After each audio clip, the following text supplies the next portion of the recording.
All right, so if you're in one of those states that's going to get hard hit by weather, stay indoors, watch a little hoops. March Madness, baby. Yeah, or maybe watch us. I want to direct your attention to the bottom of our screen right now. We have a ticker showing you all the latest scores from the men's NCAA basketball tournament. The tip-off on day 2 starts soon. Yesterday, though, was loaded with some crazy games and several big-time upsets. 7 lower-seeded teams won on Thursday. The number 12 seed Yale Bulldogs took the 5th-seeded Bayler Bears down to the wire, and they were able to pick up the win 79-75. It was Yale's first tournament win in school history, Emery. Yeah, and guard Josh Higgins from Arkansas Little Rock hit the biggest shot of the tournament so far, forcing overtime against 5th-seeded Purdue. 12th-seeded Little Rock won in double overtime, 85-83. Brent Stover is a studio host for CBS Sports Network, anchoring the network's coverage of the NCAA tournament all month long, and he's here to break it all down. So let me know, what did you think of last night's upsets? Awesome. And the way this season has been, it's been so crazy where the number 1 teams in the country would get knocked off every week. Top 10 teams, it's like being in the top 10 was the kiss of death, and we saw exactly that type of thing. The Yale story is awesome, right? I've picked them all the way. Wow. Okay, now, I like you, I respect you, but that might be a little bit of a push. Go Ivies. First time since 1962 that they're in, and they get their first ever tournament win. This kid, Makai Mason, like he's from just down the road from here.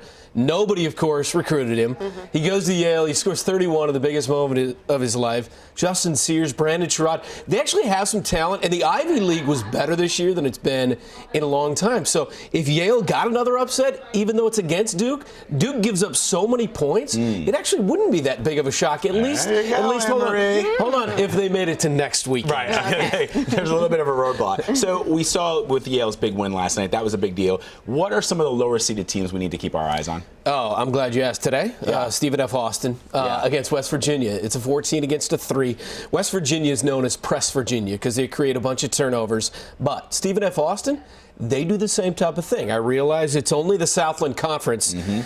Here's the best story. Bob Huggins, he's the head coach of West Virginia. Brad Underwood is the head coach at Stephen F. Austin. Underwood coached under Huggins at Kansas State for a year.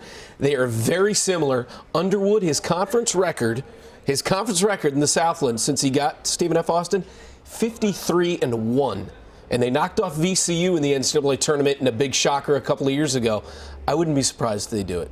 Okay, listen, I'm going to just make a confession. I'm really into NCAA tournaments, mostly because of the parties. The parties. Yes. So I would like some nuggets to help me fake my way through the conversation. Okay. You mean to just sound really smart? Yeah. Can you tell me, going into today, I can really make you sound smart. Let me know. Okay, ready? What goals can I drop? Not just Stephen F. Austin. South Dakota State is going to face Maryland. Maryland has been the most Jekyll and Hyde team this season. South Dakota State out of the Summit League. They've been to the dance a couple of times. They've come close against Michigan. They've come close against Baylor. I believe this is the year they're going to get over the hump. And because it's one of those 12-5 matchups, we saw twice the 12 upset the 5 yesterday. I'm going with South Dakota State here.